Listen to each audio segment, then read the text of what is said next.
There he is, Jeff Saturday, joining us here on the morning after here on FM 107.5, 1070 The Fan. Good morning, Jeff. What a day for week one in the NFL yesterday, huh? Unbelievable. I mean, more than we could have expected, right? I mean, what a way to crank it all up, man. Ton of fun. Even up to the late hour last night as I'm watching the final one, man. Just an incredible way for the season to kick off.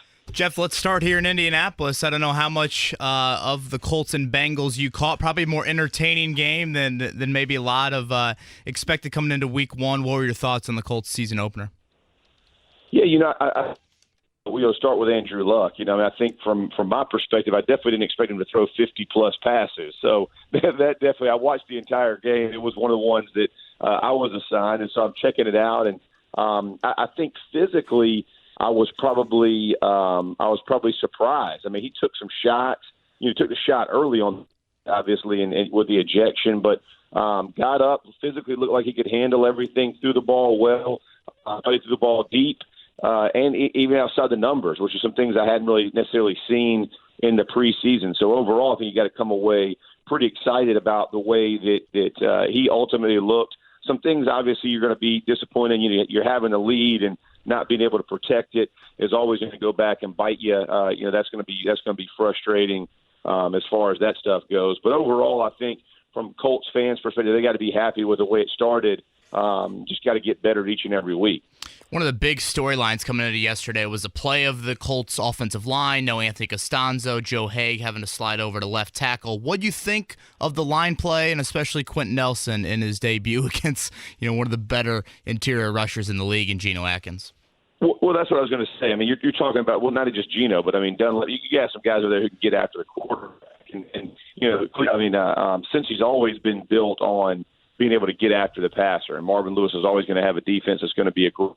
So I thought they held well. Like you said, when you talk about the injuries, you talk about things that you have to adapt to and overcome. I thought they did a pretty decent job. I mean, look, this is a work in progress. I mean, you think about with where Luck is, being out almost 2 years, and everybody forgets it's a brand new offense for these guys. I mean, you're coming in with Frank's system, and this is the system I played in, and it's a completely different mindset than a lot of these guys have played under. And so I think everybody kind of beginning to understand what the expectations are, kind of what they're looking to get done. And it's going to take time, man. And again, holding the ball, this is a timing offense. And I think as Andrew progresses in this offense, there were some throws that I thought he was late on, or maybe his anticipation wasn't quite there.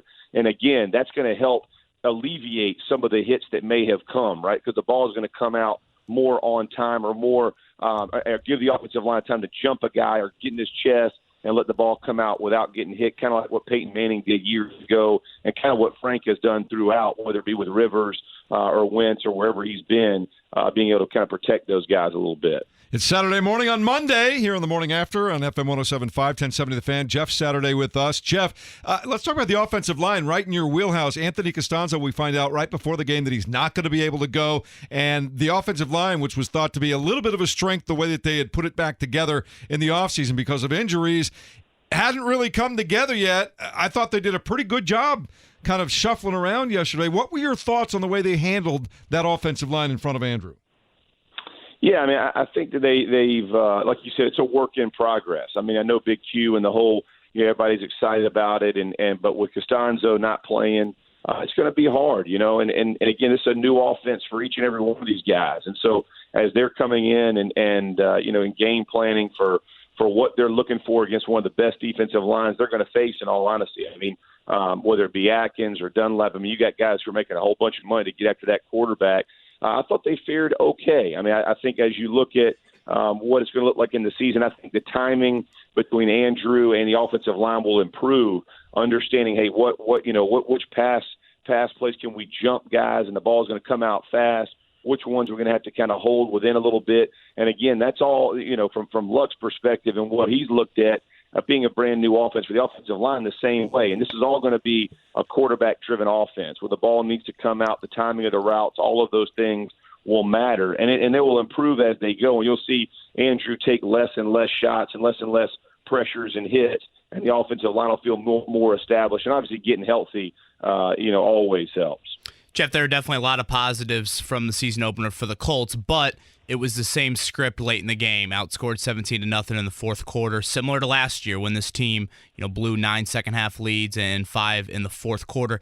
Is that something where just one game, one play, finishing a game, that can snowball into a totally different mindset going forward, or do you think this is something that even with Andrew Luck back, the Colts will struggle with here in 2018? No, I think it's definitely something that's attainable. I think part of the issue is from a run game perspective. You're going to have to, when you throw it 53 times, it's difficult to kind of get into that rhythm where you are extending drives and you are getting the thing moving and doing things. At some point, they're going to have to establish that run to get it going. And if you look at numbers, sometimes they can be misleading. It's 4.5 average and all those kinds of things. But when you get into games, it's more of, hey, are we commanding this game? Are we kind of executing to our expectations? Are we exerting our will on these guys? Those are the things that's going to have to happen in the fourth quarter, where you can keep the ball out of the other offense's hands, you can extend drives, you can be physical with guys. Again, because all the numbers that you get from passing, it's all great and well and good, but without big plays, it's hard to keep those things going. And so as you're pushing the ball down the field, they're going to need to establish that run and get more comfortable in that. That will help with sustaining fourth quarter leads.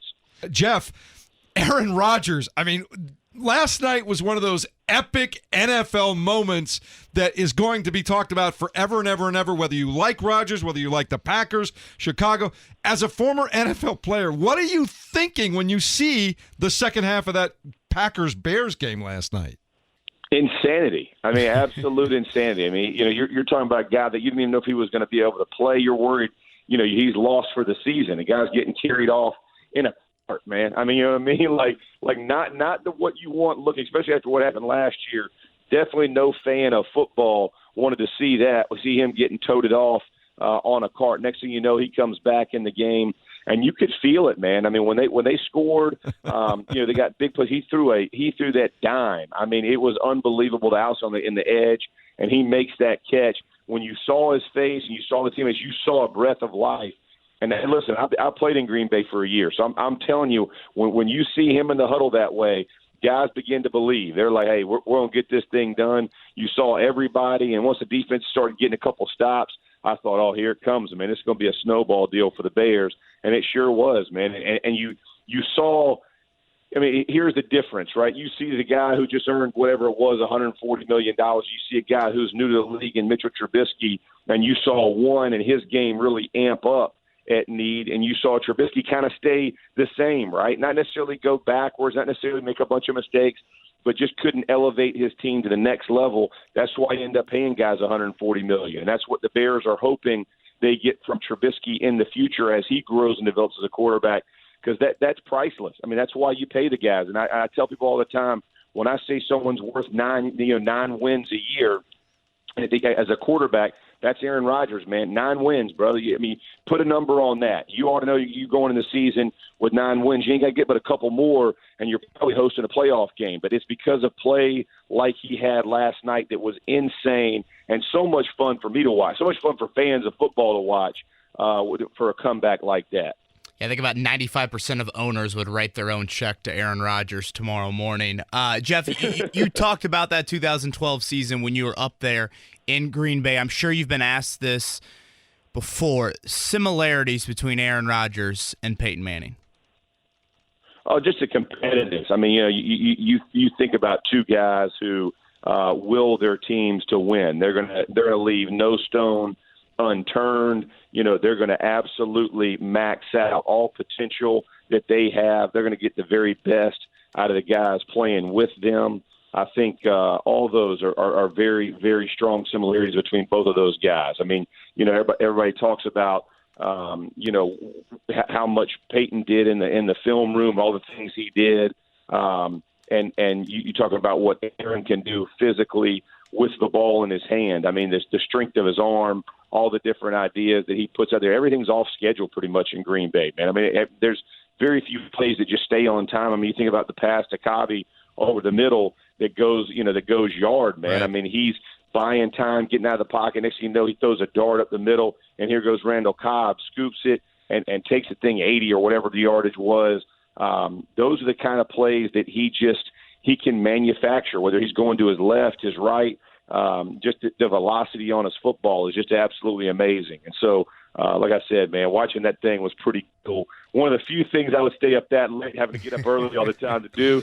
That it worth the lack of sleep today, I can assure you. No question. Hey, real quickly, too, we saw Ryan Fitzpatrick look like a 5-time NFL MVP yesterday. What are the chances if he plays even close to that? What are the chances that Jameis Winston gets his job back in a couple of weeks? Fitz magic, man. You can't beat it. No. Right? Here's the deal, though, for Fitzy. He has shown games that way.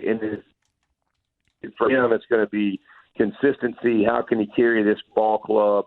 And listen, irrespective of what Fitzy does, I mean, I'm one of those, man.